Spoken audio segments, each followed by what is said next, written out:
वैसे तो हमारा समाज कई मामलों में काफी बुलंदियां छू रहा है, लेकिन आज इस समाज में ऐसे कई रूप हमारे सामने आते हैं जिससे ये पता चलता है कि यही समाज दुगनी रफ्तार से दलदल में भी घुसता जा रहा है। एक ऐसा दलदल जिससे निकलने में हमारे देश को और कितना वक्त लगेगा। आज जो कहानी मैं आपके सामने लेकर आया हूं, इस कहानी में न्याय के हक की ऐसी लड़ाई है जो आपको झकझोर देगी। इस कहानी में बहुत घुमावदार मोड़ आएंगे। नमस्कार, स्वागत है आप सभी का क्राइम की एक और नई सच्ची कहानी के साथ। संजय पासवान नाम का एक गरीब इंसान होता है। इनकी एक लड़की है जिसका नाम नीलम है। नीलम के रिश्ते वाले आते हैं। लड़के वाले अमीर घर से थे, तो नीलम लड़की अपने पिता को बोलती है, ये लोग दहेज के लोभी हैं, इतना दहेज कहां से दोगे। संजय पासवान लड़की का पिता बोलता है, टेंशन ना लो बेटी, मैं सब कुछ कर लूंगा। नीलम की माँ सोनम पासवान है। नीलम के लिए जो लड़का है 14 साल बड़ा है। नीलम खुश नहीं होगी शादी से। नीलम को एक लड़का प्यार करता है जिसका नाम विक्की राजपूत है। नीलम उस लड़के से प्यार नहीं करती है, प्यार एक तरफा होता है। नीलम अचानक घर से गायब हो जाती है। अगले दिन 3 दिसंबर 2019 को पुलिस स्टेशन के सामने पेड़ से लटकी नीलम की लाश मिलती है। देखने से सुसाइड लग रहा था। पुलिस वाले बहुत हैरान और परेशान थे, क्योंकि जहां पर नीलम की लाश मिली थी पुलिस स्टेशन वहां से 100 से 150 मीटर दूरी पर था। नीलम के पिता संजय बोलते हैं, मेरी बेटी सुसाइड नहीं कर सकती। तो पुलिस वाले बोलते हैं, आपको किसी पर शक है? नीलम के पिता संजय बोलते हैं, एक लड़का है जिसका नाम विक्की राजपूत है, ये सब उसने किया है। वो लड़का घर पर धमकी देने आया था, नीलम की शादी किसी से नहीं होने दूंगा। पुलिस छानबीन के लिए विक्की के घर जाती है। विक्की के पिता से पूछताछ होती है तो वो बताते हैं विक्की यहाँ नहीं रहता, आसपास के किसी गांव में रहता है। पुलिस 24 घंटे में विक्की को पेश करने की उसके पिता को धमकी देकर आती है।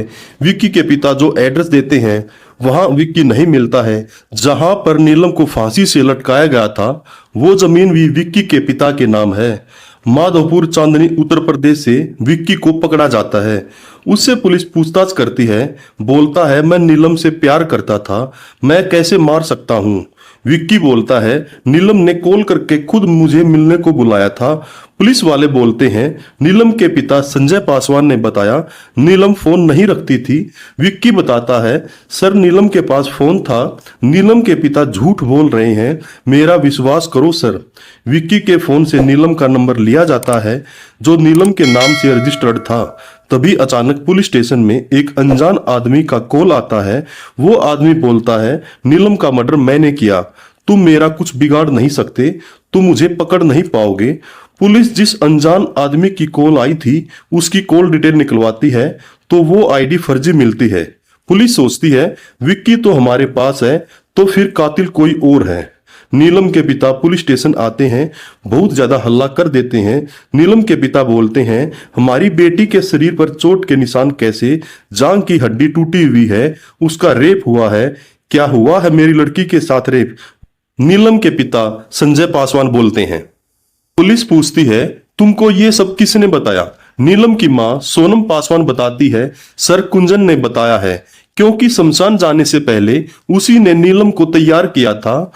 पुलिस बोलती है, हमने नीलम का पोस्टमार्टम कराया था, उसमें कोई रेप होने की बात नहीं की गई। नीलम के पिता बोलते हैं, ये सब रिपोर्ट झूठी है। कुंजन ने देखा था नीलम का रेप हुआ है और जांघ की हड्डी भी टूटी हुई है। तुम पुलिस वाले सब बिके हुए हो। कुंजन पुलिस के सामने बताती है, सर देखने से लगा था नीलम का बलात्कार हुआ है और जांघ की हड्डी भी टूटी हुई थी। इस केस में पुलिस ने जितने भी कोशिश की वो सभी कोशिशों में अब तक कोई नतीजे पर नहीं पहुंची थी। गांव में होने वाली एक बड़ी राजनीति रैली की वजह से इस केस की इन्वेस्टिगेशन पर एक पूर्ण विराम लग गया था। वहीं दूसरी तरफ नीलम की मां सोनम पासवान हार मानने वालों में से नहीं थी। उनकी हिम्मत जरूर टूटी थी, लेकिन उनके हौसले अभी भी बुलंद थे। नीलम की मां अपनी बेटी की फोटो लेकर पुलिस स्टेशन के सामने बैठी रहती थी। रैली को कवर करने आए एक न्यूज रिपोर्टर ने नीलम की मां को देख लिया, जो बोर्ड पर नीलम की फोटो के नीचे लिखा था, मेरी बेटी को इंसाफ दिला दो। रिपोर्टर ये सब देखती है और नीलम की मां से बात करती है। नीलम मर्डर केस की न्यूज पूरे देश में फैल गई। अपोजिशन पार्टी के नेता श्री कुंदन मेहता नीलम पासवान की मां से मिलने आते हैं, उन्हें न्याय का विश्वास दिलाते हैं। अब ये case SIT officer Adil Khan को ट्रांसफर कर दिया जाता है। एसआईटी ऑफिसर आदिल खान नीलम के परिवार से हाथ जोड़कर माफी मांगते हैं। बोलता है, मैं आपको यकीन दिलाता हूं, अब आपकी बेटी को इंसाफ मिलकर रहेगा। आदिल खान पुलिस स्टेशन आता है, बोलता है, नीलम की सारी रिपोर्ट मेरी टेबल पर रखो। पहले वाला पुलिस इंचार्ज बोलता है, सर ये सिंपल सुसाइड केस था, हमने ये सब जरूरी नहीं समझा, सर हमसे भूल हो गई, अब आप जो बोलोगे वही होगा। नीलम के कपड़े मंगवाए जाते हैं जो उसकी मौत हुई थी तब जो उसने पहने हुए थे।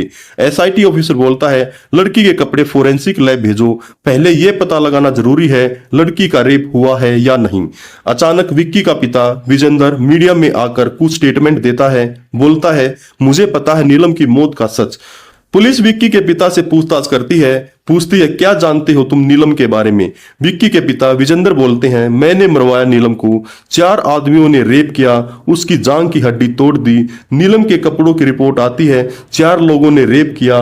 पुलिस वाले सोचने को मजबूर हो जाते हैं कि विजेंदर ने मर्डर और रेप करवाया। विजेंदर बताता है, बंटी, आबिद, गुड्डू और मुन्ना इन सब ने रेप किया है। कहानी फिर नया मोड़ लेती है, कुंजन सुसाइड कर लेती है। पुलिस को फिर से विजेंदर पर शक होता है, शायद इन चारों ने कुंजन का मर्डर किया है। उन सभी को पुलिस पकड़ लेती है। चारों आदमी बोलते हैं, सर हमने रेप नहीं किया है। चारों की डीएनए रिपोर्ट लिया जाता है। डीएनए रिपोर्ट में पता चलता है इन्होंने रेप नहीं किया है। पुलिस सोचती है रेप तो हुआ है, 4 लोगों ने किया है। विजेंद्र को कैसे पता 4 लोगों ने रेप किया है। पुलिस अपने मुखबिरों को अलर्ट करती है, सख्ती से पूछताछ होती है। एक लेडीज बताती है, एक काली सुडान गाड़ी गांव के सुनसान रास्ते से गई थी। गाड़ी का बम्पर टूटा हुआ था। जिस रात नीलम की हत्या हुई थी उस रात की बात है ये। काली सुडान गाड़ी मिलती है जो वहां के राजनेता की थी। राजनेता को पुलिस स्टेशन बुलाया जाता है। पुलिस स्टेशन में हंगामा हो जाता है। पुलिस नेता के ब्लड डीएनए सैंपल लेने को बोलती है तो नेता का पीएसओ बोलता है, मैंने रेप किया है और मर्डर किया है। पुलिस नेता और पीएसओ भरत का डीएनए ले लेती है। रिपोर्ट में आता है नेता ने रेप नहीं किया था बल्कि पीएसओ भरत का डीएनए मैच हो जाता है। पुलिस पीएसओ भरत को तोड़ती है, कूटती है, मारती है, पीटती है। पीएसओ भरत सब बता देता है। 4 लोग कौन थे रेप करने वाले। इन चारों अपराधियों में 2 अपराधी पुलिस वाले मिलते हैं जो शुरू से इस केस को भटका रहे थे, जो शुरू से इन्वेस्टिगेशन ऑफिसर श्रीवास्तव को भटकाते रहे हैं। तुम जैसे दरिंदे ऑफिसर हो तो कोई भी ऑफिसर मार खा सकता है। कुछ घटिया पुलिस वालों की वजह से पूरा पुलिस डिपार्टमेंट बदनाम हो जाता है। हमारे देश में कई बार ऐसे मामले सामने आते हैं जिसमें कानून के रखवालों ने कानून का मजाक बना दिया।